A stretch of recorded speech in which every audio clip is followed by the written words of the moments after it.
Okay, let's take our next phone call for you. It's from Waterboro, Maine, Democrats line. Good morning. Hello, good morning.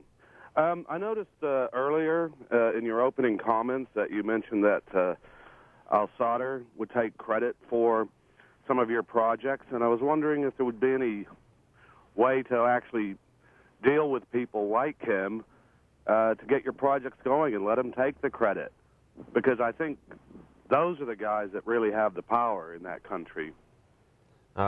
He certainly has grabbed a lot of power. I wouldn't be able to speak with any authority on that, frankly. I mean, dealing with Sadr happens at a much higher level than the likes of me. But for the goals of establishing some stability in the region, would it be a plus for someone like al-Sadr who is trying to obviously become the power broker in the area? Is it a plus for us to allow him to take credit, as that caller posits? Well, you have to question, and I think the American public would want to question whether or not any of the billions of dollars that we're spending over there, if they're being credited towards Sadr and his militia, which have carried out so many attacks against our civilians and our troops. I mean, personally, I wouldn't like the idea. There may be some sort of realpolitik sort of expedience to it, but I know right now I think it's sort of the policy of the United States to marginalize him as much as possible. Next call's from Minneapolis. Good morning. Good morning. I noticed on maybe about 5 or 6 months into the war that our local TV station, KSTP Channel 5, did a story on how the ammo dumps were unguarded. There was a whole bunch of them they visited, and I never really saw this picked up by the national media. I wonder why that hasn't been told, and if they're when did they actually put guards around those ammo dumps, if they ever did? Well, that's a military question. Although I do recall a fair amount of reporting on unsecured ammo dumps.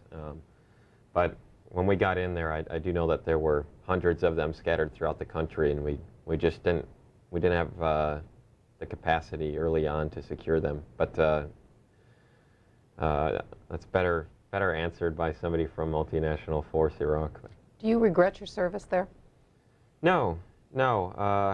It's the most challenging and probably least rewarding thing I've ever done. But I don't really know what the point of living is if you don't put those challenges in front of you. I mean, I had been obsessed with the war for the couple years prior to my arrival, but I was tired of relying on other people's accounts, and I wanted to go do what I could there and pitch in and learn what I could. You've been home for 14 months, part of that recovering from the accident that you had. Now you're trying to help the people who helped the United States. How are you earning a living? That's a good question. I'm in the red right now.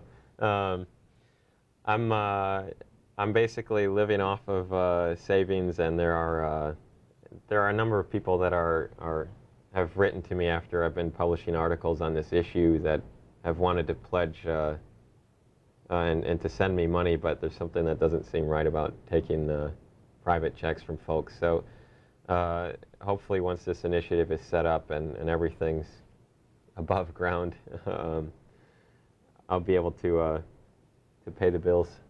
Next call for you, just a couple minutes left, is from Hillsborough, North Carolina, independent line. Go ahead. Yes, hi. Thank you for taking my call. Have a quick. My question is, I've noticed the comments you've made have been somewhat lacking in detail, and I don't mean this disrespectfully. For example, you say the efforts to fund rebuilding hasn't really delivered. You say the contractors can't wait till the situation is rosy.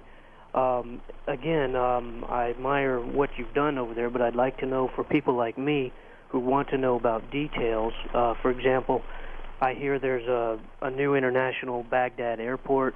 I hear that there's all kinds of economic things going on. The hydrocarbon law is about to be passed. The international compact is a huge deal over there. Is there any inclination to avoid the good news? That's my question. Not on my part. In fact, for a portion of my time in Baghdad, I was actually working in the public affairs office, and one of my primary responsibilities was to study all of our projects and find the successful ones.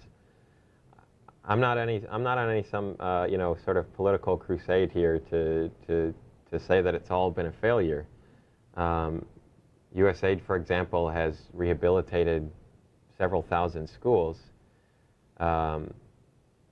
but Iraq has roughly 13,000 schools. So it isn't actually solving the problem, but we've done a fairly good job in some sectors. But the problem is that we're not reaching that critical mass or the tipping point where security is holding. Sure, there have been successful projects on the very key essential services of power and water. I don't think anybody would disagree that they are non-existent, basically, at this point, if you consider a few hours a day. And there's a range of estimates between 20 and 50% unemployment throughout the country. These are not heartening numbers. But, you know, I'm a private citizen. I'm not...